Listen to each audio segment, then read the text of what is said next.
Hello students, जैसे कि हमने रिस्पॉन्सिबिलिटी अकाउंटिंग के बहुत ही डिस्कस कर लिया, तो इसके कुछ हमें रिस्पॉन्सिबिलिटी अकाउंटिंग करते समय कौन से कंपोनेंट है चाहिए होते हैं, component of responsibility accounting.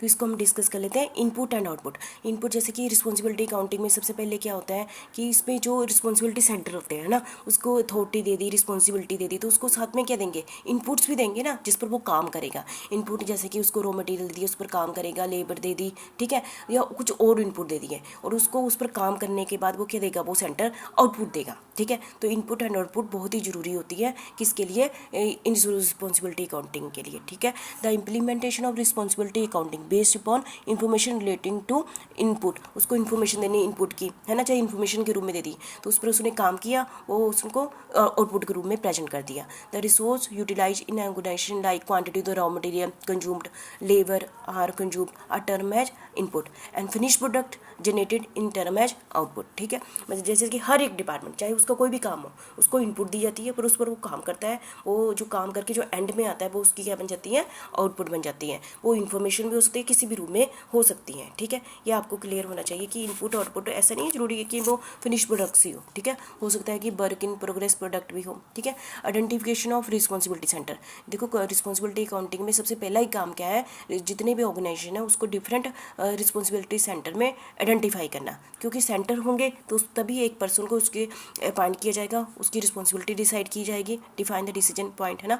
In small organisation, जैसे जो छोटा बिजनेस होता है उसमें एक ही पर्सन पूरे काम को हैंडल करता है, इसलिए उसका एक ही सेंटर माना जाता है। मतलब जब बड़ा ही ऑर्गेनाइजेशन होगा उसको डिफरेंट पार्ट्स में बांट दिया जाता है, तो हर पार्ट की रिस्पॉन्सिबिलिटी एक पर्सन को दे दी जाती है, तो उतने ही रिस्पॉन्सिबिलिटी सेंटर बन जाते हैं। डिपेंड करता है कि नेचर ऑफ द बिजनेस कैसा है और बिजनेस का साइज कैसा है, इस पर भी रिस्पॉन्सिबिलिटी सेंटर क्या करते हैं, डिपेंड करते हैं। फिर उसमें टारगेट सेट कर दिए जाते हैं और एक्चुअल परफॉर्मेंस, दोनों चीज़ें चाहिए। टारगेट मतलब पहले ही डिसाइड कर दिया कि आपके सेंटर के ने ये अचीव करना है, जैसे बस्टी डाटा हो गया या स्टैंडर्ड डाटा हो गया। और एक्चुअल डाटा मतलब क्या होगा, जो उसने काम करके एक्चुअल में आउटपुट आई है उसकी, उसको वो क्या होगा, ये दोनों इन्फॉर्मेशन हमें चाहिए होती है किसके लिए, रिस्पॉन्सिबिलिटी अकाउंटिंग के लिए। Responsibility accounting required target budgeted data and actual data for performance evaluation of the responsibility manager of each responsibility centre. ठीक है, ये आपको पता ही, अभी तक पता चल गया होगा। Responsibility between organisation structure and responsibility centre. जैसे कि ऑर्गेनाइजेशन स्ट्रक्चर आप सभी को पता है कि एक बिजनेस का ऑर्गेनाइजेशन स्ट्रक्चर बना होता है,